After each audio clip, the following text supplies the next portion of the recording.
So, down to fitting the Gecko glueless touring skins. Doing it as per the instructions that came with the box. So I'm just going to remove the protective backing, just making sure this ski has got no dirt on it.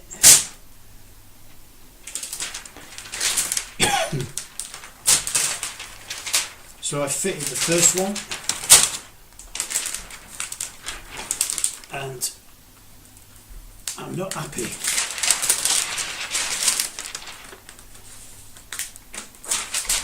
And I'll show you why later. Not the best system in the world, to be honest. Attach this to the end of the ski.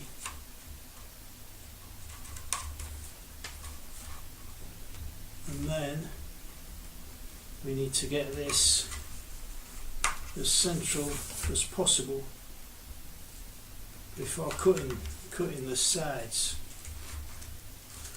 which is kind of a little bit tricky.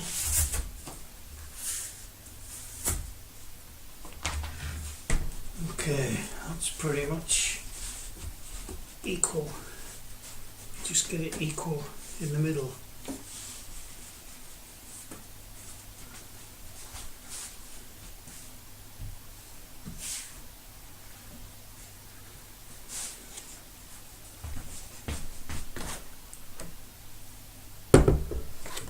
And if you make sure it's all nice and flat.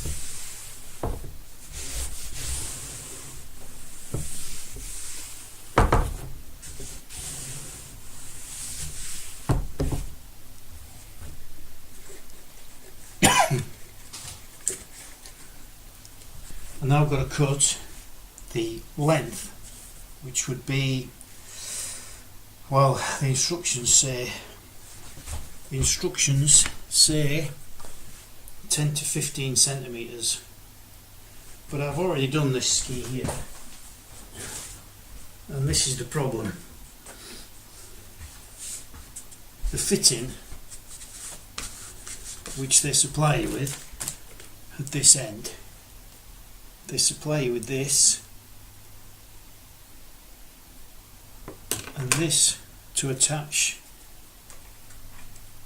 to the strap, which is fair enough, that's a straightforward screw on rivet, but this bit you've got to rivet, you've got to fix that to the skin. And they just stick proud. They're too long anyway, and you have to cut them to more of a length with some pliers, and then try and fix them together through the skin and onto this, and it's absolutely rubbish. Absolute rubbish. And I've cut them and tried to fix them, which is very, very difficult. They probably need gluing, but this is obviously, as you can see, that's sticking proud. It's not sticking flat to the ski. So that's, I presume, I've never done any skinning before, but I presume when that's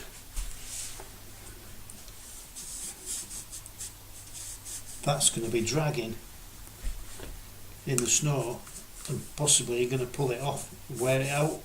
Eventually it's just not sat flat. Okay, so I've trimmed the end. I've left it the same as before, 10 centimeters from the end of the ski. So this is the trimming tool, which doesn't come with the skins. You've got to get this separately. So this is slightly offset, so it should theoretically leave the edges exposed. So if we just lift the skin out slightly and get the tool underneath that, and then start here.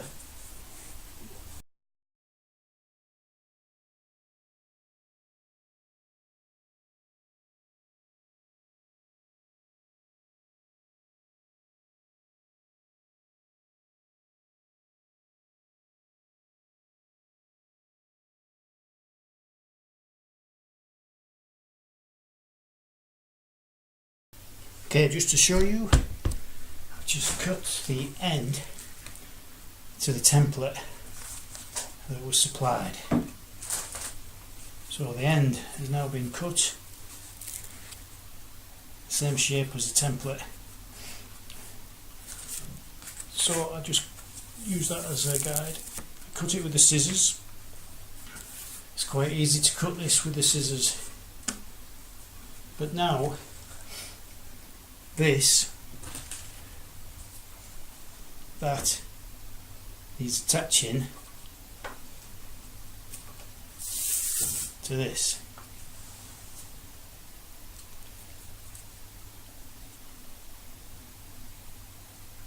And there are some small rivets, for want of a better word, very tiny, that are too long. They're far too long. They just stick more proud of the ski, and they just flop around. They clip in, there's a little ridge, and they clip into the other part, the other end, and you could push them together. That's quite easy, but unfortunately, because they're so long, the rivets just stick well proud of the ski. So when you're skinning up, I imagine that they're going to be breaking off and dragging along the snow, and I don't imagine they'd last 5 minutes. So I can't find another way of actually, I haven't got time to mess about getting some other fittings. That's what it needs. It needs another fitting to do the job properly, but I don't have time, so I've got to try and get this fitted. So what I do is I'm cutting those down with some pliers, getting them as close as I can, then hammering them together in the hope that it swages it out a little bit and it'll hold, but it's still going to be sticking proud. It's not going to be flat to the ski.